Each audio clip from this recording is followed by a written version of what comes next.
자, 오늘 마가복음 10장입니다. 하나님으로서는 다 할 수 있다. 다 할 수 있다. 자, 마가복음 10장 25절에서 27절까지 세 구절 우리 믿음으로 쭉 다 같이 앞을 보고 선포합니다. 앞을 보고 마가복음 10장 25절부터 27절까지 시작. 낙타가 바늘 귀로 나가는 것이 부자가 하나님 나라에 들어가는 것보다 쉬우니라 하시니 제자들이 매우 놀라 서로 말하되 그런즉 누가 구원을 얻을 수 있는가 하니 예수께서 그들을 보시며 이르시되 사람으로는 할 수 없으되 하나님으로는 그렇게 아니하니 하나님으로는 다 할 수 있느니라. 하나님으로서는 다 할 수 있느니라. 아멘. 네, 축복합니다.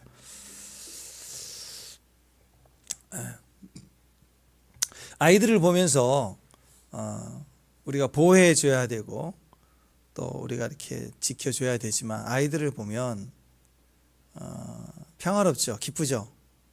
때로는 그 마음처럼 천진난만하고 순진하고 예쁜 그 마음을 이렇게 그대로 가졌으면 하는 마음이 들 때가 있습니다. 때로는 우리보다 세상을 더 아는 우리보다 더 지혜로울 때가 있다라는 거죠. 꼬마 얘기입니다. 어떤 꼬마가 학교 갔다 오는데 동네 아저씨, 그 이발소 아저씨 지나가는데 항상 불러요. 그래서 사람들 앞에서 1,000원짜리하고 5,000원짜리하고 어떤 거 가질래? 그러면 이 아이는 항상 1,000원짜리를 선택해요. 그러니까 그러면 그 순간 이 아저씨는 막 웃어요. 그래서 야 바보다. 얘는 항상 1,000원만 선택해요. 그래서 사람들에게 막 얘기하고 그 다음날도 학교 갔다 오면 꼭 그 시간대 지나가면 얘야 어느 거 가질래? 1,000원, 5,000원. 항상 1,000원을 선택해요. 그러니까 또 까르르 웃고 아우 저 바보 막 그렇게 웃는 거예요. 내 머리를 자르러 왔던 청년이 그걸 보고는 저 며칠 그러니까 좀 마음이 그래서 따라가가지고 야 너 왜 그러니? 그랬더니 얘가 당연하죠. 5,000원짜리 선택하면 그걸로 끝이잖아요. 1,000원 선택하니까 2달 동안 내내 부르던데요. 벌써 6만 원 벌었어요. 그랬다는 거죠. 이야기지만 그럴 때가 있어요.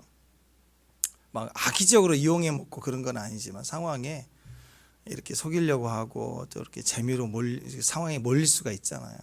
근데 그때 좀 어리석어지고 바보스러워지면 주변이 다 살죠. 안 그래요? 세상살이 그렇게 바득바득 계산하고 전 원까지 안 속고 안 틀리고 그렇게 살아야 되나요? 요즘에 이제 눈 잘 안 보이고 또 실수하고 까먹고 막 그럴 때 재밌죠? 재밌어요. 한 번씩 까먹고 너무 완벽하면 안 돼요. 자, 오늘 말씀 이제 부자 청년 이야기에 쭉 이어지는 내용입니다. 그 전에 이제 어린아이 이야기가 나왔고요. 이 부자 청년에게 예수님께서 내가 있는 것을 다 팔아다가 가난한 자들에게 주고 와서 나를 따르라 이렇게 했을 때 그가 재물이 많았대요. 재물이 많은 거로 슬픈 기색을 띠고 근심하며 갔다. 이 짧은 구절이지만 매우 리얼하게 나와 있어요. 슬픈 기색을 띠고 확 얼굴이 띠고 몹시 근심하며 돌아갔다. 이제 이렇게 얘기가 나오는데 그 얘기와 이렇게 이어지는 내용이 이제 오늘 본문이거든요. 22절 한번 보세요. 22절 시작. 그 사람은 재물이 많은 거로 이 말씀으로 인하여 슬픈 기색을 띠고 근심하며 가니라 이렇게 얘기합니다. 예수님의 제자가 될 수 있는 굉장히 큰 찬스죠. 놀라운 찬스인데 안타까움이 느껴지는 거예요. 자, 이거 읽으면서 느껴지는 게 뭘까? 재물이 많은 게 좋은 것은 또 아니구나. 이 청년에게 그냥 재물이 많지 않은 거예요. 많지 않고 그냥 먹고 살 만큼 하는데 어려서부터 율법을 잘 지키고 드디어 메시아인 예수를 만났다 그럴 때 너는 나눠주고 나를 따르라 그랬다면 선택이 쉬웠을 것 같아요. 제 생각은. 근데 이게 보통 많은 게 아닌 거예요. 보통 많은 게. 그러면 그거 정리한다는 게 너무너무 슬플 수도 있겠죠. 슬펐다는 말은 예수님을 사랑했다는 말이에요. 예수님을 사랑했는데 그게 가짜가 아닌데 슬퍼할 만큼의 자기의 재물이 너무 많았다. 그래서 때로는 너무 많은 게 우리에게 다 좋은 것만은 아닐 수 있다라는 것입니다. 또 주님 앞에 직접 주님 앞에 나아가려고 할 그때는 장애가 될 수도 있다라는 것입니다. 그때 예수님이 말씀하시죠. 뭐라고 하셨냐? 부자가 천국 가는 것이 낙타 있죠. 낙타가 바늘귀 조그만 하잖아요. 우리 이제 안 보이니까 안 들어가죠. 바늘귀에 실 넣는 것도 어려운데 낙타가 어떻게 들어가겠어요? 그것처럼 어렵다라는 말씀을 하세요. 이건 어려운 게 아니라 사실은 불가능하죠. 낙타를 어떻게 바늘귀로 통과시켜요? 그럼 불가능하죠. 이와 같이 부자가 천국 가는 것이 이렇게 어렵다 그런 얘기를 합니다. 사실 이 구절을 우리가 많이 오해하는 부분이 좀 있는 것 같아요. 부자는 천국 가는가 못 가는가 막 이런 논쟁이죠. 왜 이게 논쟁이 될까요? 일단 예수님 말씀에 부자가 천국 가는 건 낙타가 바늘귀를 들어가는 것과 같이 어렵다. 근데 어려운 게 아니라 사실 불가능하죠. 낙타를 어떻게 넣겠어요? 그 말은 부자는 천국 가기가 불가능하다. 뭐 그렇게 비춰질 수도 있는 거죠. 그러다 보니까 일단 그 말씀 때문에 뭔가 우리 안에 뭔가 이렇게 응어리진 어떤 생각들이 막 발동을 하기 시작합니다. 그래서 그냥 논쟁거리에 부자는 천국 갈 수 있는가 못 가는가. 근데 그 오늘 내용을 보면 절대 그 내용이 아닙니다. 우리 인간적 판단으로 하면 그렇습니다. 인간의 내면에 뭐가 있냐면 권선징악이 있어요. 그리고 사람들 속에는 일단 부자 그러면 악한 쪽으로 봐요. 은혜로 부자가 될 수도 있잖아요. 집안의 좋은 흐름을 받아서 또 경주 최부자 때 이야기처럼 좋은 부자도 있지 않습니까? 근데 일단 사람 속에는 이 약한 판단 속에는 돈이 많다 그러면 확인도 안 하면서 일단 나쁘게 봐요. 저 자리 갈 때까지 분명히 뭐가 있을 거야 막 이런 거. 뭘 찾아보면 조사하면 나올 거야 막 이런 막연한 걸 확신 속에서 바라보는 우리 안에 그런 시각이 있다라는 거예요. 악인에게 은혜를 베푸는 것보다 악인을 죽이고 멸망시키는 것을 선이라고 생각합니다. 근데 원래 하나님에서는 악한 자를 용서해주고 악한 자를 이렇게 은혜를 베푸는 것이 그게 진짜 힘 있는 사람이거든요. 능력자는 은혜를 베풀 수 있어야 되는 거예요. 죽이는 힘은 아무것도 배운 적이 없는 무식한 사람도 안장 하나 쳐주면 다 죽일 수 있어요. 근데 진짜 지혜로운 사람은 그 힘을 살리는 데 사용해야 돼요.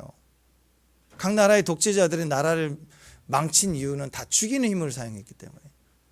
근데 불가항력적으로 제한을 하고 불가항력적으로 제재해야 될 때도 있겠지만 진짜 힘은 그 힘을 국민이 모아준 힘을 가지고 자꾸 살려내는 일을 해야 되는 거예요. 그 힘 가지고. 그게 나라가 살고 전체가 사는 방법이에요. 근데 사람들 속에는 무슨 생각을 갖고 있냐면 진짜 악인인데 악인을 용서해주고 은혜를 베푸는 것을 좋다라고 생각하지만 시원한 해답이라고 생각하지 않아요.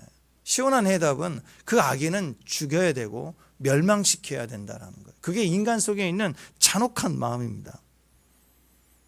그래서 이 선악과 관점에서 본다면 부자는 갈 수 있다? 없다? 없다라고 얘기를 해줘야 돼요. 그래야 시원해요. 부자는 갈 수 없다라고 얘기를 해야 돼. 사람은 이거에 대해서 마음이 좀 편해지는 것 같아요. 그래서 부자가 천국 가는 일은 없다. 없어야 된다. 있어서는 안 될 일이다 라고 하는 쪽으로 양심이 마음이 자꾸 그런 걸 좋아한단 말이야. 우리 속에는 그런 게 있단 말이에요. 여러분 안 그러시죠? 용서가 쉽잖아요. 그죠? 예.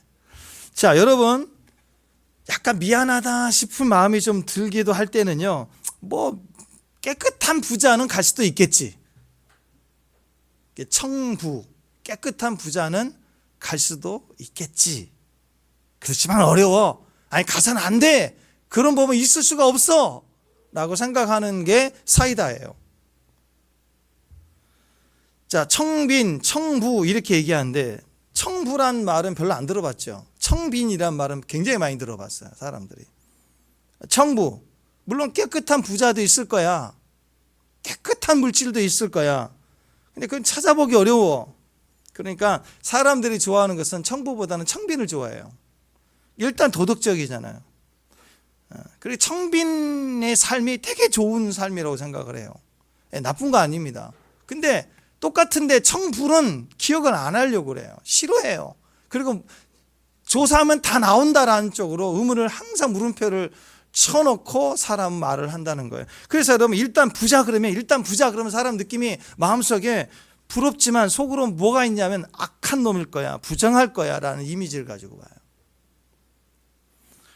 일단 가난한 자 그러면 소박할 것이다, 약하다, 억울하다, 그러나 깨끗한 청빈의 삶을 살 것이다 라고 생각을 합니다. 그런 이미지를 갖고 사람은 접근해요. 요즘에 이제 시골 인심 어떤가요? 아파트 생활이 훨씬 편하대요. 심지어는 그 아버지 자기는 이제 일찍 떠나왔으니까. 근데 아버지 돌아가시고 나서 그 시골 집에 들어가려고 하는데도 그것도 막았어요. 친척이 없으니까 뭐 내라고 그러고 막 그 갈등들이 뭐 대단하더라고요. 시골 인심 어때요? 우리는 그런 청빈의 마음을 갖는데 그게 아니에요. 가난하다고 다 깨끗할까요? 오히려 실제로 보면 그러지 않는 예가 너무 많아요. 억울하고 가난하고 약자인데 더 악해. 실제로 그런 일 너무 많아요. 그 부자는 다 나쁜가요? 물론 돈을 버는 과정에서 불의가 있을 수 있죠. 그렇지만 그 불의의 정도를 따지면 다 누구나 똑같은 거 아닌가요?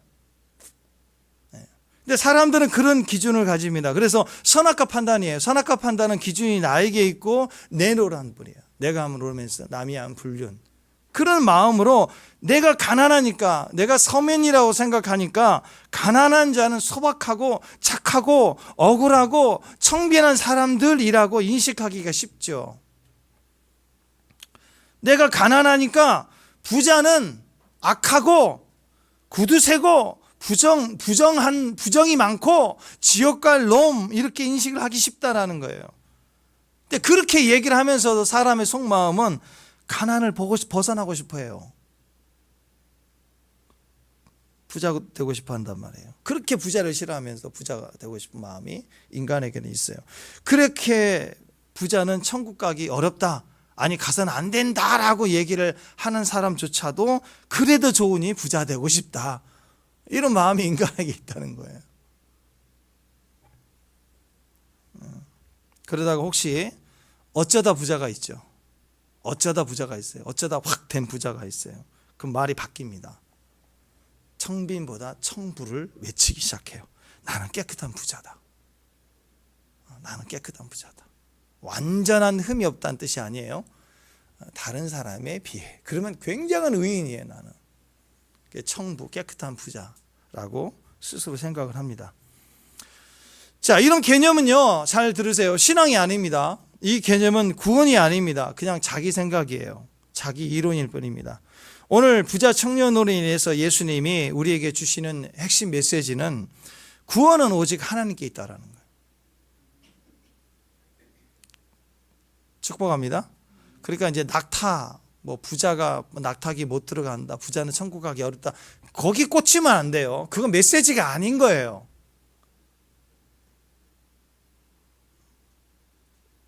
배경을 보면 사람들이 어린아이를 데리고 예수님께 이렇게 찾아와 축복받기를 원했을 때 제자들이 막아섰잖아요. 그리고 꾸짖었잖아요. 바쁜데 왜 애들을 데리고 왔냐고 그랬겠죠. 그럴 때 예수님께서 그렇지 말라고 하시면서 천국은 이런 어린아이와 같은 자의 것이다 하시면서 안아주시고 안수해 주시고 축복해 주시는 장면이 있습니다. 그리고 이 장면에 이어지는 장면 사건으로 오늘 이 부자 청년 사건이 일어난 거예요. 천국에 대한 메시지예요. 둘 다 천국에 가는 메시지예요. 한마디로 천국은 어린아이와 같다라는 것입니다. 부자 청년도 어린아이와 같아져라, 그 얘기예요. 근데 어린아이와 같아져라 그랬더니 심히 고민을 하고 왔어요. 어린아이와 같아져라. 그 쥐고 있으면 어른이거든요. 어린아이와 같아자. 그랬더니 심히 고민하고 어린아이 같아지기 싫은 거예요. 자, 오늘날 우리에게도 어린아이와 같아야 된다. 그 메시지를 계속 하고 있는 것입니다. 천국 메시지예요. 구원을 얻는 방법에 관한 이야기입니다. 어린아이다워야 구원을 받는다. 어린아이와 같아야 된다. 자, 우리가 아이들을 볼 때 어린아이는 어린아이다워야 합니다. 자, 지금 우리 시우가 와가지고 시우야 안녕. 시우가 와가지고 저한테 와서 고민을 얘기해. 목사님 너무 고민이 있다고. 뭐니? 그랬더니 어떻게 해야 영생을 얻겠습니까? 그럼 제 마음이 어떨까요? 양기사님 저 좀 봅시다. 그럴 것 같아. 부모가 문제가 있어. 이건 분명히. 애는 그 질문을 하면 안 돼요. 할 수도 있겠지만. 제가 목사기 때문에 기쁠까요? 아니, 저는 굉장히 슬플 것 같아요. 근심이 생길 것 같아요. 왜? 아이답지 않으니까. 오히려 시우가 저한테 와가지고 목사님 아빠 핸드폰 몰래 한번 딱 쓰고 싶은데 제가 엄청 고민이 돼요. 어떻게 해야 되죠? 이런 얘기를 하면 그러니? 그러면서 살짝 이렇게 좀 제 걸 주든지 이렇게 막 살짝 이렇게 할 텐데 엄마가 말려도 살짝 빼돌리고 막 이렇게 좀 틈을 좀 줘야 되잖아요. 그게 애다운 고민인데 그 엄마가 하지 마. 근데 옆에서 막 짜증 부리고 막 그거 안 뺏기려고 막 하고 그 모습 보면 너무 귀엽잖아요. 그게 애다운 거예요. 그 시기에. 그게 사랑을 받는 거거든요. 엄마 눈치 보는 게 아니잖아요. 그죠? 아이니까 엄마 앞에서 눈치 안 보는 거지. 약간 버릇도 없는 거지. 그 애 시기가 그래요. 애 시기가. 청년이 돼서 그런 문제가 되지만 어린이 때는 그렇죠. 한두 번 뒹굴어 버리고 뭐 싫어 그리고 막 숨고 삐지고 그게 애죠. 뭐 애다워야 되는 거예요. 그러니까 그런 갈등과 고민이 없어야 되는 게 아니고 갈등과 고민이 있는데 그 갈등과 고민 속에서 그 어린 시절 때 배워야 될 절제, 통제, 규칙이 있죠. 그걸 갈등 속에 배우는 과정이에요. 지금 그게 사랑이라는 이름 안에서 안 돼도 있고 그만도 있는 거고 하지 마도 있는 거고 울고 불고 하면서 그러면서 잘하는 거예요. 그 시기 때 그걸 배워야 돼요.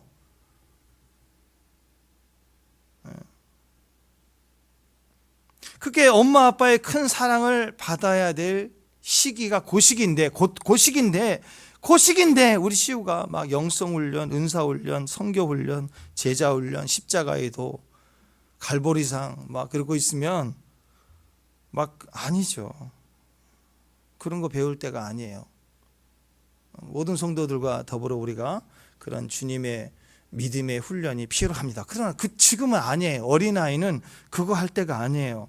굳이 신앙교육이 필요하다면 성경 구절 암송 엄마랑 같이 하기. 또 정신상 영어 잘하니까 영어로 하기. 아니면 이제 우리 양집사님 기타 칠 때 옆에서 또 시우가 따라서 부른다고 하니까 그게 신앙교회 그게 아이다운 거예요.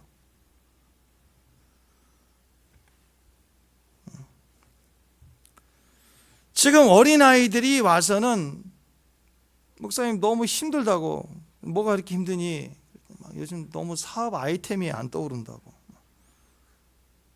제가 오늘 가정의 소중함을 좀 깨달았는데 배우자 걱정이 너무 크다고. 어떤 여성을 만나야 될까요? 막 시우가 그러고 있다면 막 그게 기도 제목이라고 그러면 애 어디 아픈 거예요. 애는 아픈 거예요 지금. 아이 때는 그 시절에 맛보고 경험해야 되는 사랑을 충분히 경험해야 돼요. 아이가 조금 조절이 필요하다 싶을 때는 가야 돼요. 더 있어야 돼요. 더 붙어 있어야 돼.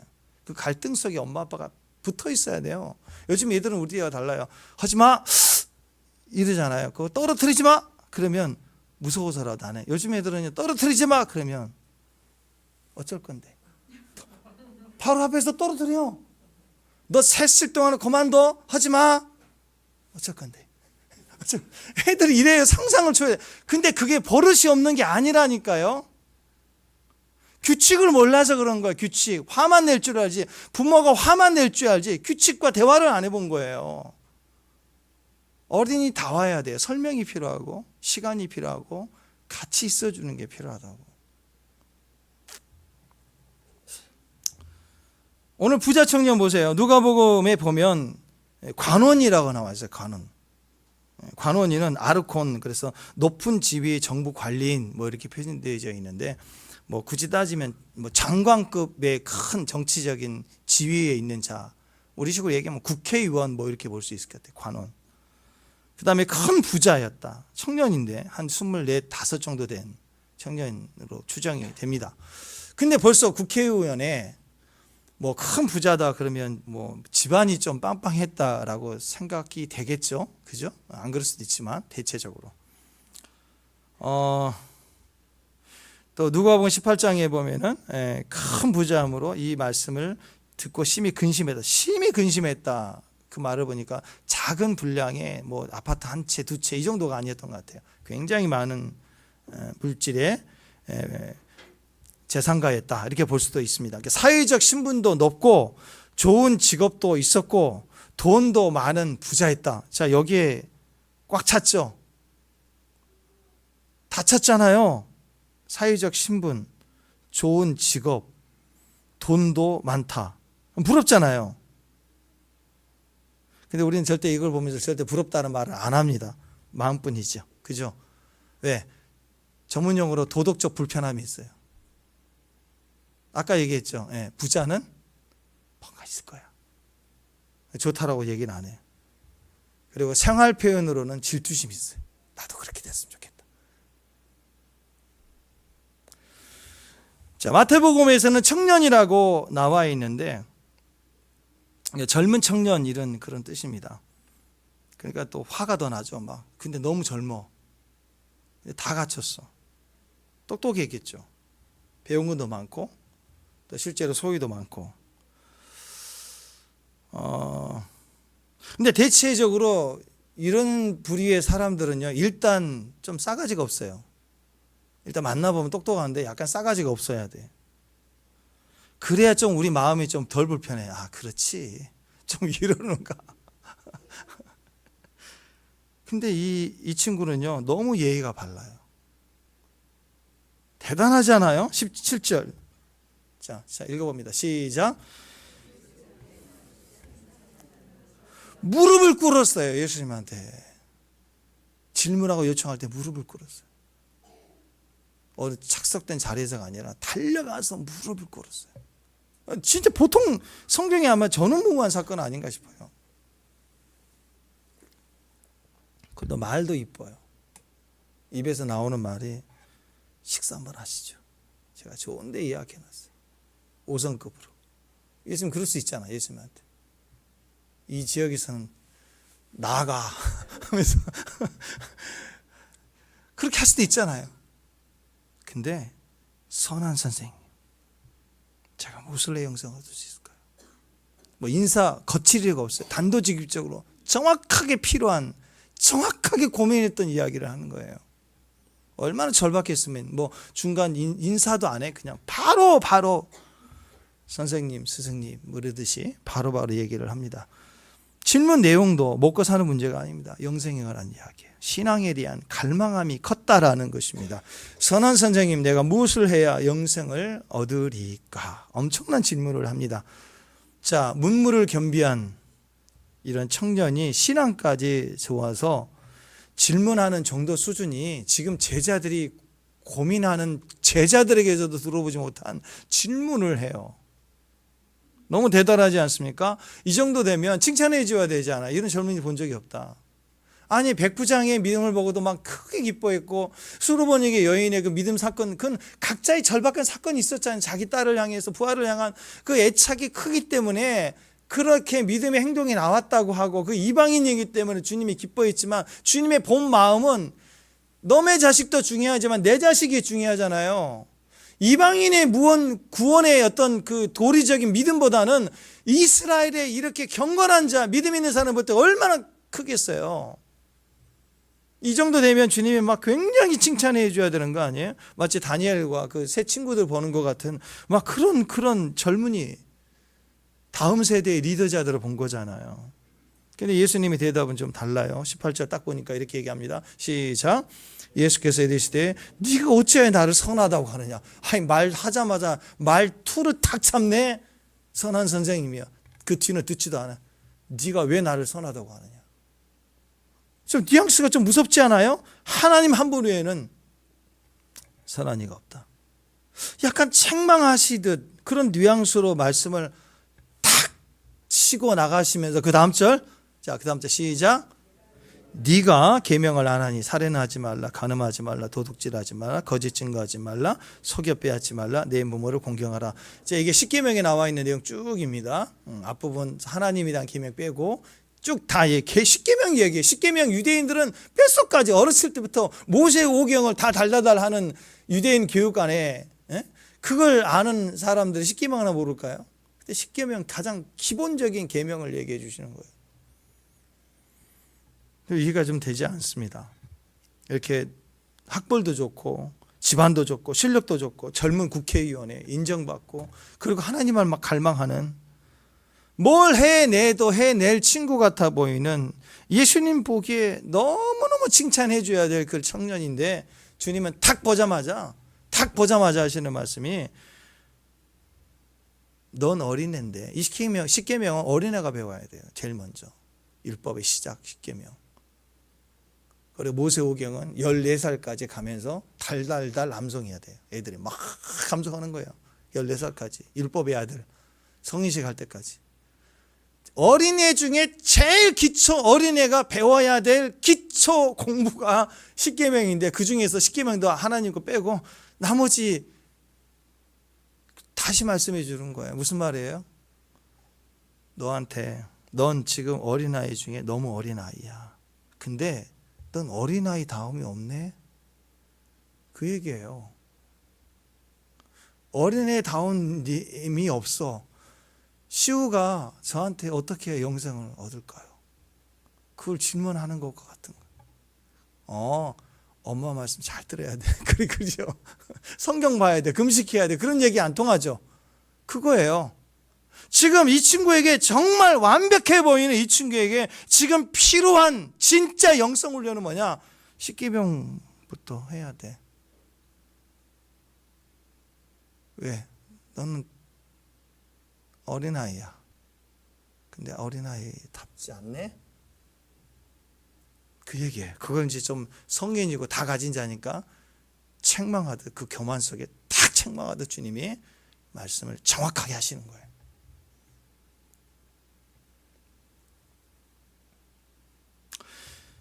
자, 우리 눈에 보기에는 학벌 좋고 집안 좋고 실력 좋고 다 뭘 해도 될 것 같지만 지금 너는 그 질문할 때가 아니야. 너는 애야, 애. 지금 너한테 필요한 것은 십계명부터 네가 맛보고 아는 게 중요해. 그 얘기를 다시 하고 계시는 거예요. 자, 그럼 알아들어야 되겠죠. 근데 알아듣지 못하는 애들이 막 때를 쓰는 것처럼 나 그거 다 했다고, 어렸을 때부터 다 했다고. 그러니까 애죠. 이렇게 때 쓰는 거 보니까 애 중에서 더 큰 애야. 알아들 만한 애들. 나 했다고, 나 다 지켰다고. 이제는 주님 말씀만 하시면 네 레벨에서 주님 말씀만 하면 나 대통령도 될 수 있다고. 더 큰 구원의 능력도 될 수 있을 것 같다고. 그 얘기에 지금 그 차원에서 이 세상에 내가 이 배경 속에 한마디만 하면 대통령도 될 수 있고, 더 나아가 영적 최고의 지도자도 될 수 있고, 구원도 내가 다 받을 수 있다고. 그런 차원에서 질문이 구원을 받겠다는 거예요. 어떻게? 행위로. 뭘 해야 구원을 얻을까? 나는 하면 한다는 사람이고 다 해온 사람이기 때문에 예수님 구원을 위해서 한마디만 하시면 구원도 받을 수 있습니다. 말씀만 해보세요. 그 얘기예요. 엄청난 교만이에요. 어린아이일 뿐만 아니라 교만이에요. 어린아이인데 어린이다움이 없죠. 나는 다 안다고, 다 해봤다고, 다 지켜왔다고 그 말 하는 순간 어린이 아니에요. 아이들은 해주세요 그렇잖아요. 몰라요 도와주세요. 그게 어린이지. 하다가 나 할 수 있어요 해봐. 그럼 하다가 안 되는데요. 그게 애잖아요. 아빠 도와주세요 그거잖아요. 근데 다 했대. 어려서부터 했대요. 다 지켰대요. 영생도 말씀만 하시면 구원받을 수 있다. 엄청난 영적 교만을 가지고 얘기를 하는 것입니다. 그러니까 예수님 보시기에는 애가 너무 불쌍한 거야. 애답지 않은 질문에 막 금식하고 있는 거예요. 우리 시우만한 애가 막 금식을 한다고 생각해요. 영생을 얻기 위해서. 그건 속 터지지 않아요? 여러분, 아이는요, 세 가지 말씀드렸죠. 아이는 웃음이 있어야 돼요. 그죠? 늘 웃어요. 아까 시우 왔다, 시우가 딱 봤더니 시우가 제 얼굴 보고 씩 웃어요. 저 뒤에서. 애는 씩 웃는다고. 애는 웃어야 돼요. 근데 얘가 난 너무 영적이어서 어렸을 때 율법을 지켰나이다 하고 너무 진지해. 기쁨이 없어. 이 부자청년은 지금 기쁨이 하나도 없어요. 앞뒤 구절을 보더라도 기쁨이 없어. 주님 만났는데 진지하기만 해. 너무 영적으로 진지하기만 해. 근데 기쁨이 없어. 어렸을 때 율법을 지켜왔으면 그만큼 즐거움이 있어야 되잖아요. 다윗은 달랐죠. 예수님이 어렸을 때 지혜가 자라가고 키가 자라가셨다. 사랑스러웠다. 그 속에는 기쁨이 있었어요. 예수님은 기쁨, 즐거움이. 다윗이 자랄 때 묵상할 때 기쁨이 있었다고. 고난 중에 광야에서 말씀을 아는 사람의 특징은 기쁨이 있었다고. 근데 다 지켰대요. 다 했대요. 새벽부터 일어나고 큐티도 하고 다 했대요. 목사님도 다 했어요. 그럼 제가 질문하고 싶은 거예요. 왜 기쁨이 없니? 어린아이답지가 않은 거죠. 그러니까 이 부자청이 뭘 회복해야 되냐면 웃음 회복해야 된다. 너 웃음 회복해야 된다. 10계명부터 웃음 회복해라. 그거 보면서 부모를 공경하라고. 엄마만 생각해도 기쁘잖아. 그죠? 부모 공경하라. 엄마 생각해도 기뻐해야 되는 거예요. 아멘. 계명 가지고 웃음을 회복해야 돼요. 두 번째, 의존성이라고 그랬죠. 하나님을 절대적으로 의지해야 돼요. 근데 나는 뭐든지 할 수 있대. 지금 말씀만 하래. 구원도 얻을 수 있다. 나는 전지전능하다. 돈 있다. 힘 있다. 정치인이다. 똑똑하다. 젊다. 나는 전지전능하다고 그런 거예요 지금. 그러니까 주님, 너는 주님을 의지하는 게 필요해. 너 자신을 다 의지할 수 있는 네 힘이 세지만 보니까 하나님 의지하는 건 하나도 없네. 이 친구에게 넌 하나님 의지하는 게 하나도 없네. 예의 바르고 겸손한데 하나님 의지한. 백부장은 하나님 의지했어요. 예수님 의지했어요. 술버닝 여인, 옷자락만 잡으면 낫겠다. 혈증 여인, 전부가 다 철저히 예수님만 의지했어요. 네 친구는 예수님 의지하지 않아요. 말씀만 하래. 내가 지키면 구원받는데.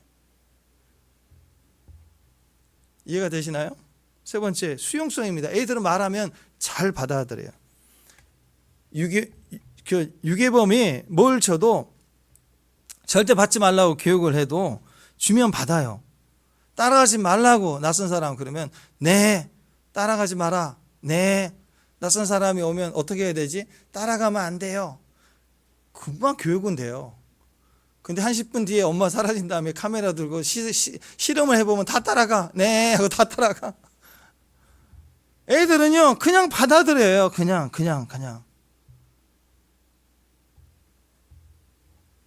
근데 다 나눠주고 와. 네 해야 되는데 네 해야 되는데 엄청난 근심을 가지고 돌아가. 어린아이 다움이 없어요. 지금 우리도 마찬가지입니다. 제일 먼저 이 세 가지부터 점검해야 돼. 내 안에 이 어린아이 다움이 있는가? 아니면 부자 청년 과로 가고 있는 거예요. 잘 웃는가? 하나님을 의지하는 것이 있는가? 아니면 내 힘과 수단을 계속 스펙 모아가고 있는가? 아니면 어떤 상황이라도 아멘 한가? 하나님 주시는 거, 몸 아픈 걸 주셔도 아멘 할 수 있는가? 예? 엄마가 준 건 다 아멘이죠. 그죠? 입맛에 맞든 안 맞든. 지금은 깨닫지만 어렸을 때는 나 이거 싫어, 시금치 싫어 그럴 수 있잖아요. 그런데 다 좋은 거잖아요. 그죠? 그게 수용성이에요. 수용성. 이 세 가지 자기는 확인해 봐야 됩니다. 아이들 특징입니다. 그래서요 막 이유 없이 웃어요. 애들은 이유가 없이 웃는다. 잠시도 쉬지 않는다. 바라는 것은 반드시 손에 얻는다. 이따 보세요. 밥 먹을 때 우리 시우 핸드폰과의 전쟁에서 어떻게든 이겨먹어. 엄마 거든 아빠 거든 끝까지 끝까지 공격하고 끝까지 요청하고 또 달라고 그러고 막 엄마가 피해 도망가야 돼. 애들의 그 절박함을 배우세요. 착한 주님 또 달라고. 잠시도 가만히 있질 않아. 가만히 있으면 죽을 때가 가까워서 늙은이에요. 막 쉬지 않고 일어섰다가 움직였다가 뒹굴다가 돌아다니다가. 자, 이 부자 청년이 슬픈 기색을 띠고 근심하며 돌아가 버렸을 때 그때 제자들을 향하여 주님이 얘기를 합니다. 부자가 천국에 들어가기가 어렵다 하셨는데 방금 전에 말씀드린 것처럼 이 말은 오해하면 안 됩니다. 부자는 나쁜 놈이다, 그 뜻 절대 아니에요. 부자는 천국 가서는 안 될 놈들이다, 절대 아닙니다. 그렇게 말을 한 사람이 자기가 되면 청부를 얘기해요. 또 다 괜찮다고. 그러니까 우리 그런 뜻 아니에요. 절대로 그게 아니고 오직 구원은 믿음으로 받는다. 어린아이들. 자, 어린아이들이 자기 힘으로 자립하나요? 어린아이들이 자기 힘으로 뭐 먹고 자고 싸고 다 하나요? 절대적으로 엄마 아빠를 의지해야 돼요. 어른이 되면 독립을 하겠죠. 자기 힘으로. 그러나 철저히 자녀됨이라는 것은 하나님 앞에 우리는 철저히 어린아이와 같다. 그게 천국이에요. 천국은 의존이에요. 의존. 천국은 자립이 아니에요. 철저히 성경과 말씀과 믿음 안에 자라면 자랄수록 주님 앞에 더 엎드릴 수밖에 없는 거예요. 그게 천국의 모습이라는 거예요. 슬픈 기색을 띠고 근심하며 돌아가 버리는 모습이 어린아이 모습이 아닙니다. 우리는 이거 회복해야 됩니다. 구원은 전적으로 하나님 소관이다. 구원은 부자냐 가난한 자나 그렇게 절대 나누지 말라고요. 우리 생각에 부자들은 천국 갈 수 없을 게 확률적으로 높을 것 같다. 가난한 자는 그래도 가난하니까 더 구원을 받아야 돼, 더 혜택을 받아야 돼, 그런 마음으로 자꾸 가난한 자들에게 더 천국 갈 가능성이 높다고 얘기하지 마세요. 똑같아요. 인간은 부자라고 천국 가거나 못 가, 그런 것도 아니고 가난하다고 천국 가거나 못 가거나 그런 게 아닙니다. 또 유대인이라고, 혈통적으로 유대인이라고 그러면 다 구원 받느냐? No. 이방인이라고 그러면 다 지옥 가느냐? No. 예수가 있어야 돼. 예수가. 당시 시대의 개념으로는요, 부자 그러면 지금도 약간 그런 마음이 있지만 유대 율법의 전례 전성을 보면 하나님 의인들에게 땅을 주시잖아요. 그죠? 땅을 잃어버리지 않게 하고, 그리고 그 안에 축복을 주셨기 때문에 부자라는 개념은, 또 자식이 많은 개념, 부자의 개념은 항상 하나님께 축복을 받았다라는 상징적인 이미지를 갖습니다. 그래서 하나님의 축복을 많이 받은 사람들이라는 개념이 부자의 개념이 있어요. 또 의인이다, 거룩한 사람이다 라는 인식을 가지고 있습니다. 그래서 부자가 천국 가기 힘들다, 그 말은 무슨 뜻이냐면, 그렇게 거룩하고 그렇게 의인이고 복을 많이 받은 이런 부자도 천국 가기 힘들다면 가난한 자들은요 더 가기 힘들다, 그 뜻이에요. 무슨 뜻입니까? 사람은 자기 힘으로 절대 구원받지 못한다, 그 말입니다. 그게 답이 없어요. 그러니까 예수님의 제자들이자 26절 보세요. 주님이 그 얘기했을 때 제자들의 반응이 어떻게 나옵니까? 자, 읽습니다. 시작. 제자들은 매우 놀라 서로 말하되 그런즉 누가 구원을 얻을 수 있는가? 자, 이해가 되시죠? 예. 부자는 천국 가지 못한다, 그 얘기를 하는 게 아니라, 그 얘기 떨어지자마자 이 제자들의 마음에 어떤 느낌이 들었냐면, 아니, 기본적으로 우리가 아는 부자는 하나님 은총을 받은 사람이, 은혜의 사람인데, 그 사람들도 천국 가기 이렇게 어렵다면 우리 같은 서민은 구원받기가 얼마나 어려울까? 그래서 이 얘기를 하는 거예요. 막 너무 놀라는 거예요. 우리는 가난하면 더 기회가 있을 줄 알았는데 부자도 못 가면 우리는 어떻게 구원받을 수 있는가라고 심각하게 고민을 하는 거예요. 그때 예수님이 하시는 말씀이 이거예요. 자, 이 얘기 하시는 거 시작. 예수께서 그들을 보시며 이르시되 사람으로는 할 수 없으되 하나님으로는 그렇지 아니하니 하나님으로서는 다 할 수 있다. 권력, 힘, 젊음, 지식, 능력, nothing, 아무 소용이 없어요. 부자라도 안 돼. 가난한 사람은 당연히 안 되죠. 부자나 가난한 자나 할 것 없이 하나님으로만 가능하다. 그래서 교회는요, 죄인들이 와야 되고, 교회는 절망한 사람들이 와야 되고, 교회는 답이 없는 사람들이 와야 됩니다. 왜? 교회는 복음이 있으니까, 십자가가 있으니까. 축복합니다. 성경 전체가 다 구원에 관한 이야기. 출애굽 15장에 보면은 모세의 노래가 나오는데, 홍해를 건너고 난 다음에 하나님을 찬양하는 고백입니다. 출애굽하고 난 다음에 찬송이 뭐냐? 출애굽기 15장에 보면은 여호와는 나의 힘이시다. 나의 노래가 되십니다. 나의 구원이 되십니다. 그분은 여호와는 나의 하나님이시니 내가 그를 찬송하리로다. 그는 높고 영화로우시며 말을 탄 자를 바다에 던지셨나이다 하면서 막 난리를 치잖아요. 그죠? 계속 하나님을 찬양하는 거예요. 왜? 이 위대한 승리의 이유는 하나님이시다는 거. 우리의 힘, 지혜, 능력, 지시를 아무것도 소용없다. 이 불가능한 일을 이루신 분은 오직 하나님이시다. 이게 모세의 노래예요. 그러니까 이 홍해를 가르실 때 홍해가 갈라지는 부분도 마찬가지예요. 자, 출애굽기 14장 13절 한번 읽어보십시다. 자, 읽습니다. 시작. 모세가 백성들에게 행하시는 구원을 보라. 너희가 오늘 본 애굽 사람을 영원히 다시 보지 아니하리라. 하나님이 일하신다. 하나님이 일하신다. 그러나 지금부터 너희는 구경해라. 구경하라. 하나님이 일하심을 믿고 오늘 이 현장에 일어날 일들을 바라봐라. 증인되라. 증인되라. 자기가 세팅해서 기술 들어가서 일을 만든 사람이 증인인가요? 그게 속이는 거죠. 그죠? 증인은 어떤 사건이 일어난 것을 증거하는 거예요. 증인하는 거예요. 지금부터 이 애굽 사람들을 무찔러야 된다. 무술을 연마하라. 손에 칼을 들어라. 그런 거 아니잖아요. 지금. 두려워하지 말라. 하나님이 이 큰 일을 행하신다. 이 말은 하나님이 일하시다. 너희는 하나님께 속한 자이다. 모든 구원은 하나님께 속했다. 네가 뭘 하려고 하지 마라.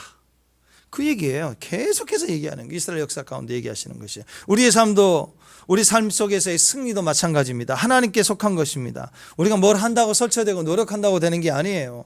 그래서 우리는 우리 한계를 느낄 때마다, 그때마다 나는 못하네요, 나는 실망이 있어가 아니라 하나님 의지해야 된다니까. 그 당연한 거예요. 내가 못하는 거예요. 여러분 너무 잘하잖아요. 너무 삶 속에 너무너무 어려운 일 없이 척척척 해왔다며 회개해야 돼요. 제일 불쌍한 거예요.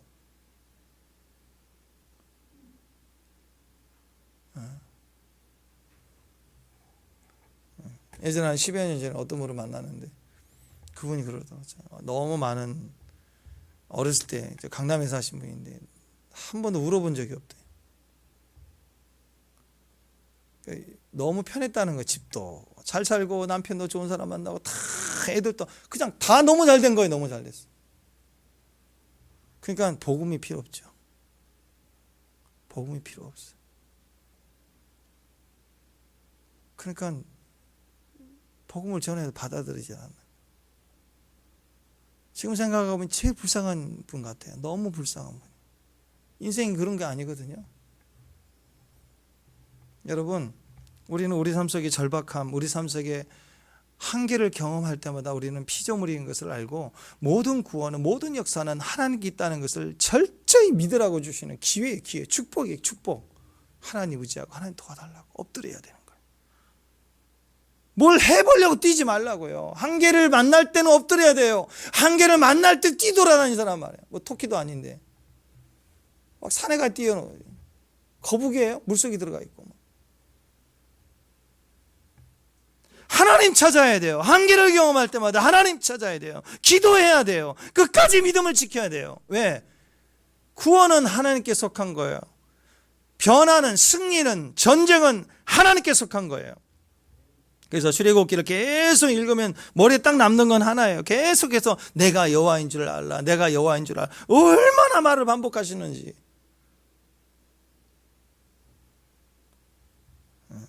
주님 무슨 뜻이에요? 내가 하는 거야. 네가 하냐? 내가 하지. 구원은 나에게 속했어. 너는 내가 여호와인 줄 알아야 돼. 이 부자 청년이 제가 뭘 해야 될까요? 아니, 너는 내가 여호와인 줄 알아야 돼. 계명부터 기뻐할 줄 알아야 돼. 계명 가지고 어린이 나와야 돼.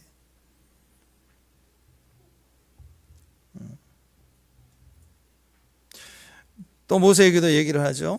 모세에게도 네가 너무 쫄아가지고 두려워하지 마. 모세야, 다 승리할 거야. 승리하고 나서 네가 한 가지 할 텐데 그건 내가 여호와인 줄 알리라 그랬죠. 출애굽기 나왔죠. 그죠? 모세에게 이 일을 통해서 네가 내가 여호와인 줄 알리라. 근데 이 말을 또 누구에게 했냐면 바로에게 가지고 바로 하셨어요.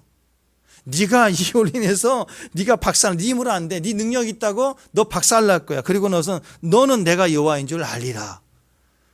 바로에게도 이방의 세상의 대장에게도 내가 여호와인 줄 알게 하리라. 이스라엘 백성들에게 이 권능을 통해서 너희가 내가 너희 하나님 여호와인 줄 알리라 그랬어요. 우리가 알 게 뭐예요? 딱 하나밖에 없어요. 이 세상의 하나님의 권능과 기적은 우리를 위한 신기한 능력이 아니라 대적을 향해서도 하나님이심을 알게 하시는 거고, 우리를 향해서도 하나님이심을 알게 하시는 하나님의 역사라는 것입니다. 우리의 승리는 우리가 노력하고 애쓰는 게 절대 아닙니다. 그냥 바보같이, 어린아이같이 극단적으로라도 가만히 서서 나를 보아라, 나를 봐라. 그 말은 원망, 불편, 스탑. 지금부터 원망, 불평, 근심 스탑하고 하나님을 기다리고 주의 말씀의 이루심을 바라보라. 그게 믿음의 눈인 것입니다. 우리도 마찬가지입니다. 가만히 있어서 하나님의 구원을 보는 거, 이게 되게 중요합니다. 기도할 때 핵심이죠. 기도할 때 내가 많이 말하는 게 중요한 게 아니에요. 기도할 때 하나님을 바라보는 기대감, 예배의 핵심이죠. 주님을 바라보는 거예요. 선교 갈 때 선교의 핵심입니다. 뭐 잠자리가 이렇고 먹을 게 이렇고 그냥 고춧가루 갖고 왔는데 안 갖고 왔네, 뭐 이런 게 중요한 게 아니라 모든 역사의 핵심은 바로 하나님을 내가 경험하는 거예요. 하나님을 보기를 사모하는 마음이에요. 어려운 문제 속에서 하나님 봐야 되지 않겠어요? 또 찬양할 때 하나님 봐야 되지 않겠어요? 기도할 때 내 절박함만 말하는 게 아니라 하나님 보려고 해야 되지 않겠어요? 하나님 보는 게 첫 번째라는 것입니다. 하나님의 능력을 의지하고 나가면 하나님 우리를 사용해 주세요. 그게 진짜 내 힘이에요. 내 힘은 나에게서 나지 않아요. 하나님의 힘을 가져야, 그게 나의 힘은 주예요. 주 예수님. 나의 기쁨, 나의 능력, 나의 힘의 근원 전부가 하나님이라. 다윗의 고백을 보십시오. 다윗이 전부가 자기의 힘이 여호와 하나님이라도 고백하지 않습니까? 우리가 구원을 볼 때, 구원을 의지할 때, 우리 삶 속에 하나님의 응답을 기대할 때 다 마찬가지입니다. 모든 전쟁의 승리는 하나님께 있습니다. 구원의 역사도 하나님께 소관이면 전쟁의 승리도 다 하나님께 있다라는 거예요. 근데 우리는요, 예수님을 증거할 때 보면 전부 우리는 관상장이가 돼요. 관상장. 인상 보고 관상 보고 전하지 말라. 저 사람 잘 믿게 생겼다, 저 사람은 안 믿게 생겼다, 그렇게 판단하고 들어가면 맞을 때도 있지만 전도해 보세요. 다 틀려요. 다 틀려. 진짜 틀려. 막 너무 무서워, 떨릴 것 같은데, 나 쫓아낼 것 같은데 전했더니 울면서 영접 기도해요. 말을 너무 이쁘게 받아줘서 야 이제 영접 기도 하려나 보다 하고 얘기 들어가면요, 아주 10원짜리 20원짜리. 그렇다고 절대로 눈으로 보는 대로 안 됩니다. 성도들도 마찬가지예요. 엄청 은혜 받고 믿음이 큰 것 같은데 아니에요. 때로는 믿음이 더디될 것 같은 분이 1년, 2년 지나면 튼튼하게 기둥처럼 서가는 걸 봐요. 다 주의 역사예요. 구원은요 100% 주님의 소관입니다. 믿으세요. 내 자식도 안 돼요. 안 된다니까요. 근데 어느 날 또 돼요. 왜? 하나님 믿으니까. 그래서 가는 거예요. 내 계획, 내 상황, 생각 다 틀어지거든요. 씨를 뿌리듯 그냥 우리는 믿음으로 뿌리는 거예요. 계속 뿌리는 거예요. 길가이든 뭐 돌밭이든 뭐 그게 우리 마음의 상태에 주시는 메시지지, 뿌리는 자 입장에서는요 어떻게 해서든지 뿌려야 돼. 옥이든 뭐 바위든 길가이든 알게 뭐예요? 부지런히 뿌려야 돼. 계속해서 뿌려야 되는 거예요. 선입견 가지지 말고 사람으로는 할 수 없을 때 하나님 하신다 하고 계속 뿌리는 거예요. 뿌려야 되는 거예요. 그럴 때 하나님이 어느 날 행하시는 일들을 보게 되는 거예요. 그래서 찬양해야 됩니다. 기도해야 됩니다. 눈치 보고 될 것 같을 때 더 기도하고 너무 응답이 없을 것 같으니까 멈추고 그러면 안 돼요. 지속적으로 한 길을 꾸준하게 믿음의 말씀을 뿌리고 찬양하고 계속해서 믿음으로 나가셔야 돼요. 실제로 그런 예가 많습니다. 구원받을 사람과 구원받지 못한 사람이 우리 생각과 완전히 다를 때가 있어요. 목회자로서 목사님들이 그런 얘기를 할 때가 있어요. 너무 충격을 받을 때가 있습니다.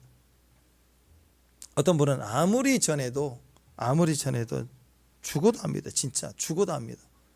그 가족이 얼마나 상처를 받는데 그냥 안 믿는 정도가 아니라 가족들을 힘들게 해요. 그러면서도 안 믿어요. 그러니까 얼마나 힘들겠어요. 어쩔 때는 야 진짜 어떻게 저런 분이 다 있나 싶은 분도 있단 말이에요. 특히 이제 한국 남자들은 보통 잘 믿음이 좀 더디될 때가 많잖아요. 또 안 믿을 때가 많고. 근데 이제 시간이 흘러서 나이가 들었을 때 그러다가 갑자기 큰 병이 들었대요. 그래서 오늘 내일 하신다. 너무 마음이 아프죠. 그럴 때 그 가족의 그 기도는 절박해요. 돌아가시기 전에 영접했으면 얼마나 좋을까라는 마음을 갖고 있을 때 옆에서 지켜보면 너무 마음이 아파요. 근데 임종 2주 남겨놓고 병상에서 세례를 받았다는 거예요. 그런 얘기를 들을 때가 있어요. 야, 얼마나 감사해요. 얼마나. 평생 믿음의 핍박자, 대적자, 주일마다 여리고성 얼마나 견고한지 몰라. 근데 그 마지막에 와서 2주 남겨놓고 그 십자가 그 위에 두 강도 중에 한 사람처럼 다 포기할 만한 그때 구원을 받아요. 감사했다고, 미안하다고. 그러고 가시는 경우도 봐요. 진짜 저분은 죽어도 안 믿을 것 같았거든. 얼마나 평소에 교회를 욕하는지. 근데도 믿고 가시는 분이 있어요. 또 그런가 하면 어떤 권사님은 병에 걸려 수술이 안 된다.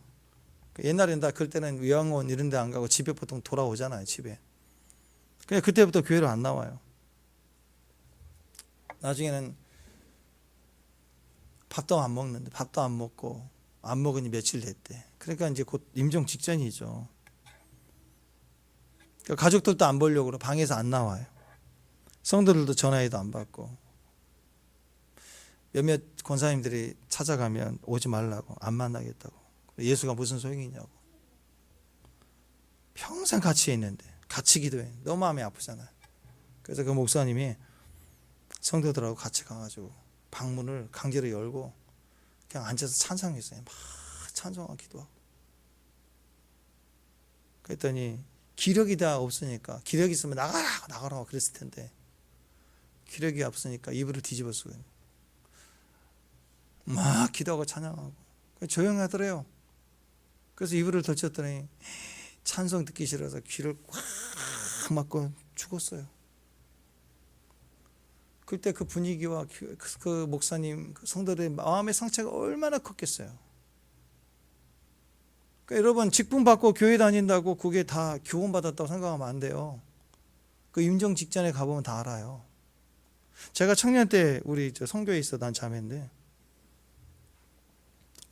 급성으로 갑자기 암사기 말기암이 돼가지고 막 큰일 난 거예요. 그래서 막 그 자매가 굉장히 열심히 했던 자매인데 막 기도하고 막 그랬는데 갑자기 나은 거예요. 병원 와서 싹 다 나은 거예요.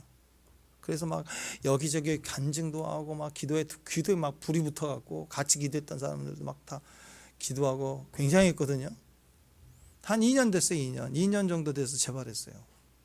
근데 그 다음에는 안 나와요. 그리고 몇 달 지나서 제가 어떤 그 가까운 어떤 간사님을 알아서 그 자매 어떻게 됐냐 물어봤더니 말을 안 하더라고요. 그래서 왜 그러냐 했더니 이제 찾아가서 얼굴 좀 보려고 하면 오지 말라고 하면서 예수님 욕하고 예수 욕하고 저주하고 그러니까 차라리 안 보는 게 낫다고. 그렇게 해서 죽었어요. 또 어떤 장로님이신데 마지막 임종 직전에 옥상에 가셔서 마지막 물어보는 거예요. 하나님이 예수님이 우리의 유일한 구원이시죠. 예수의 보혈로 우리가 다 씻겼음을 믿으세요, 장로님? 대답을 안 해요. 예수님 믿으시죠? 대답 안 해요. 너무 이제 기력이 없어서 그런 줄 알고, 그래도 장로님 예수님 믿잖아요. 그랬더니 저 예수님 알아요. 예수 안 돼. 아니, 예수님이 우리의 구주가 되시고 또 우리 죄를 사하신 거 믿으시잖아요. 그렇죠? 그랬더니 나 예수 알아요. 끝까지 얘기를 하는.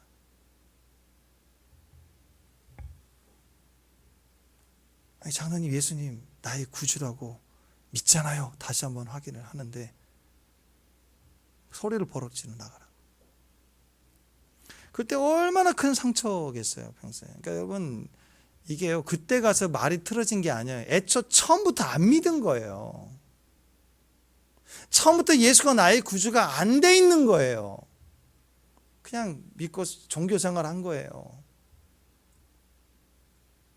이제 오늘 믿어도 진짜 예수를 믿는 사람은 진짜 그 무슬림 지역에 순교하고 그런 이야기를 들어보면 오늘 전도 받은 사람도 순교를 당하더라고요. 기쁨으로 찬양하고. 신앙은요, 힘으로 노력으로 그때 내가 할 수 있겠지가 아니라니까. 지금 여러분 혹시 내가 어떤 순간이 와도 예수님 부인하지 않고 내가 믿음의 구원을 얻었다라고 난 할 수 있을 거라고 생각하십니까? 불가능해요. 그건 되어져야 되는 거예요. 되어져야 되는 거예요. 구원은 하나님이 결정하시는 거겠지만 지옥, 천국 바로 그 앞에서 내가 노력하고 의지로 고백하면 고백할 수 있다고 생각하는 건 착각입니다. 구원은 내가 고백할 수 있다고 되는 게 아니라니까요. 구원은 하나님 소관이에요. 주권이 하나님께 있기 때문에 그 고백을 할 수 있는 힘도 지혜도 마음도 주님이 주세요. 정면 대결 안 해서 그렇지, 정면 대결을 딱 하면 전도하면 그런 일이 너무너무 많아요. 다 얘기하고 듣고 이해하고 2시간을 설득하고 얘기해도 알았다고. 그런데 예수님 영접하자 그러면 딱 얼굴이 차가워져요. 다음에 하겠다고. 오늘 정말 하기 싫다고. 근데 그냥 따라서만 해도 된다고. 부담 갖지 마라. 아니, 하고 싶지 않아서 그런다고. 딱 냉철하게 돌아가요. 그러니까 여러분 구원을 복음을 증거했을 때 영접 기도한다는 거 쉬운 거 아니에요, 여러분. 그냥 따라하는 것 같아도 그냥 따라서 되는 게 아니에요. 하나님 은혜예요, 은혜.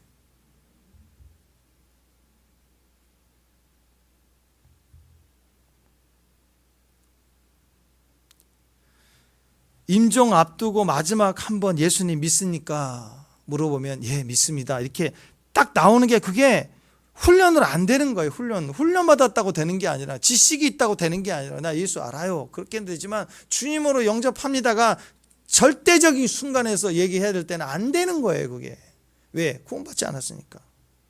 하나님이 능력 주셔야 되는 거예요. 내 안에 생명으로 와 계셔야 주님이 내 주가 되심을 믿는 거예요. 그래서 오늘 베드로가 그랬잖아요. 주는 살아계신 그리스도의 살아계신 하나님의 아들이다. 이건 그냥 학습해서 훈련돼서 된 고백이 아니라는 거예요. 그거는 오직 하나님께 있다는 것입니다. 우리 아이들에게는 그 생명이 있어요. 우리 믿는 자들은 그 믿음의 고백이 있다는 거예요. 그래서 마귀가 못 이기는 거예요, 우리를. 왜? 생명의 고백이 하나님이 주시는 능력이 되니까. 어떤 상황에서도 여러분, 사람이 언제 어느 때에 구원받을지 몰라요. 그러니까 선입견 가지고 우리가 그렇게 생각하고 사는 게 아닙니다. 어떤 상황에서도 오직 구원은 하나님께 속했음을 믿고 계속 복음을 증거하고 전도해야 되고, 그리고 기도해 줘야 돼요. 오늘 나을 수도 있습니다. 그리고 오늘 기도해 주는 거예요. 지금 구원 받고 지금 은혜 받고 지금 승리할 수 있으니까 그때 포기하지 말고 믿음으로 도전해 가셔야 돼요. 하나님은 어느 때 어떤 순간에 어떤 사람도 하나님 우리에게 구원을 주실 수 있는 능력이 오직 하나님께 있기 때문에요. 막달라 마리아, 성경이 막달라 마리아 7 귀신 들린 창녀였어요. 창녀 출신이 몸 파는 여자였어요. 7 귀신 들린 창녀라는 것은 영적 상태, 육적 상태, 최악의 상태 아니겠습니까? 도덕적으로도 거의 바닥 아닌가요? 근데 하나님께서 그 여인을 구원시키시고 그 여인은 예수님의 부활 사건의 첫 번째 증인이 되게 하셨다. 이게 하나님이 하신 일이에요. 그러니까 우리는 우리 생각대로 판단하면 안 됩니다. 저 사람은 구원받은 사람이야, 저 사람은 구원받지 않았어, 이렇게 쉽게 얘기하면 안 돼요. 찬송가 305장 어메이징 그레이스, 나 같은 죄인 살리신, 세계적인 찬송이죠. 이 곡을 만든 분이 존 뉴턴인데, 이 사람은 노예 수송하는 노예 수송선 선장이었어요. 그러니까 아프리카의 흑인들 잡아다가 노예로 팔아먹고 살았던 사람이라고. 정말 인생 자체가 그렇게 속된 말로 쓰레기 같은 인생, 그렇게 할 수도 있잖아요. 근데 이 사람이 이런 찬송시를 지었습니다. 찬송가 중에 제일 많이 알려진 찬송 중에 하나 아닙니까?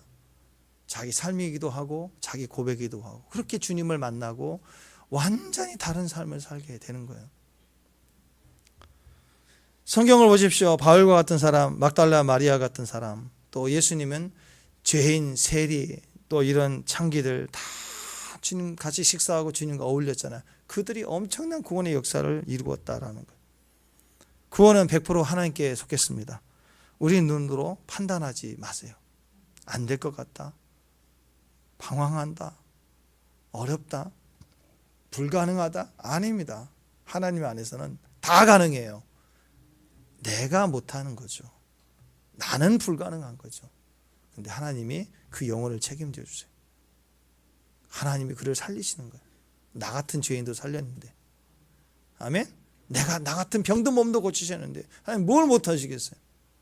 그 하나님을 있는 믿음 안에서 주님을 바라볼 수 있기를 바랍니다. 기억하십시오. 100% 구원은 하나님께 속했습니다. 승리도, 전쟁도, 사람의 변화도, 내 판단, 내 노력, 내 수단, 내 어떤 영적인 스킬이 아니에요. 프로그램이 아니에요. 100% 하나님께 달려 있습니다. 구원은 하나님께 속한 소관입니다.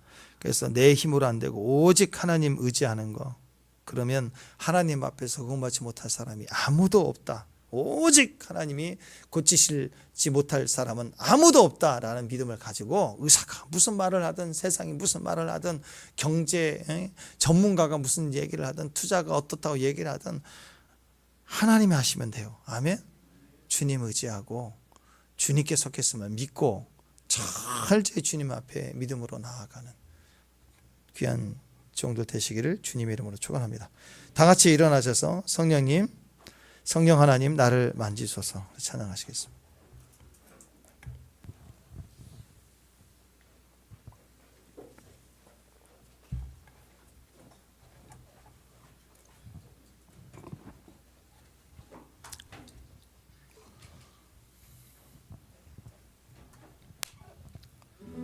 할렐루야. 네, 주님.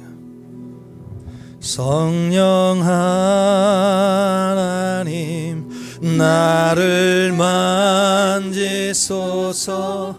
상하고 깨어져 지친 나를 새롭게 하소서.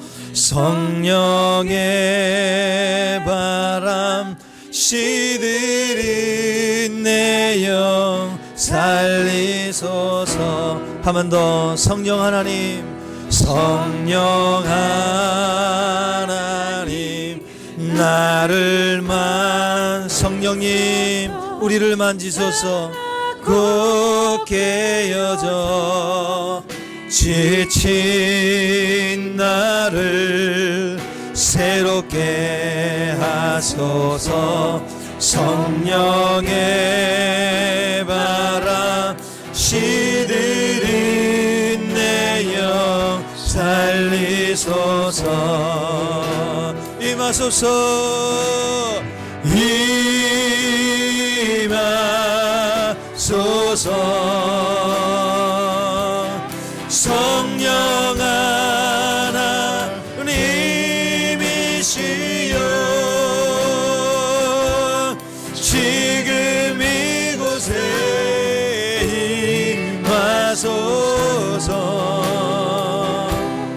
바람처럼 물처럼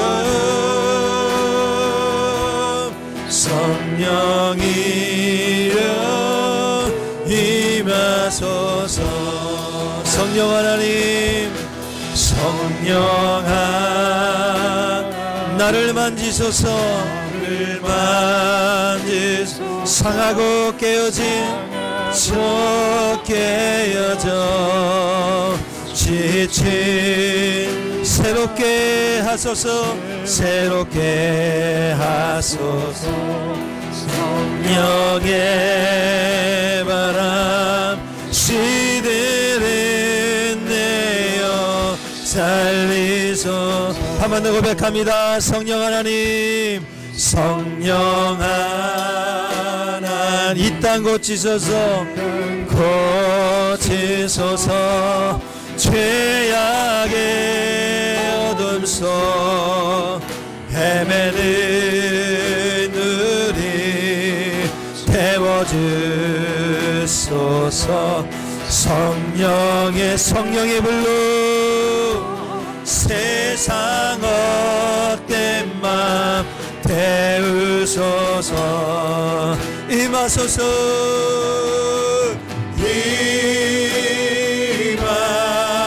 임하소서. 성령 하나님이시여 지금 이곳에 임하소서. 바람처럼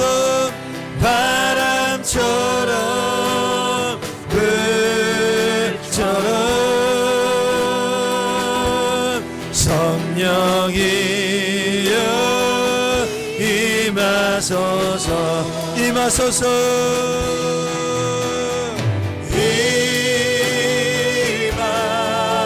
임하소서.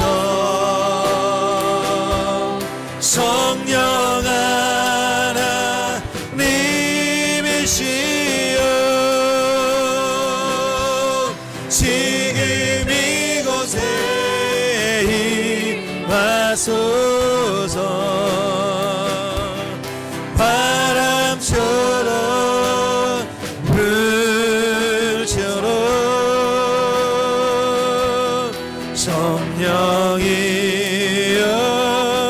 임하. 우리 주님께 다시 한번 목소리 높여 임하소서.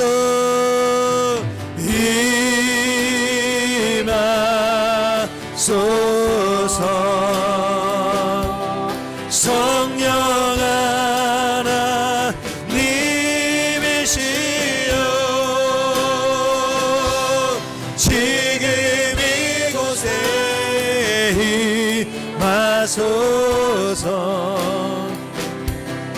바람처럼 불처럼 바람처럼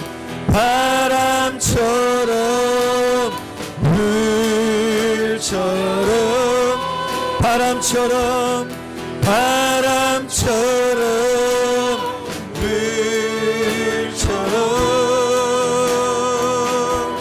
성령이여 임하소서.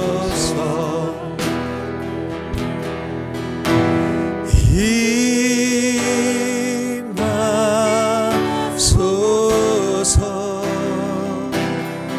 성령 하나님이시여 지금 이곳에 임하소서. 바람처럼 불처럼 성령이여 임하소서. 하나님 이 시간에 이곳에 임하시옵소서. 주의 임재로 우리를 충만하게 채워 주옵소서. 우리 육신의 눈을 가리시고 오직 하나님의 눈으로 보기를 원합니다. 우리의 힘, 우리의 지혜, 우리의 수고, 우리의 노력을 다 내려놓고 이 시간 오직 주의 구원, 오직 구원은 하나님께 속하여 있음을 선포합니다. 오직 주의 은혜로 오직 주의 일을 이루어 주시옵소서. 오늘 그 믿음의 주의 길을 가게 하옵소서. 이제는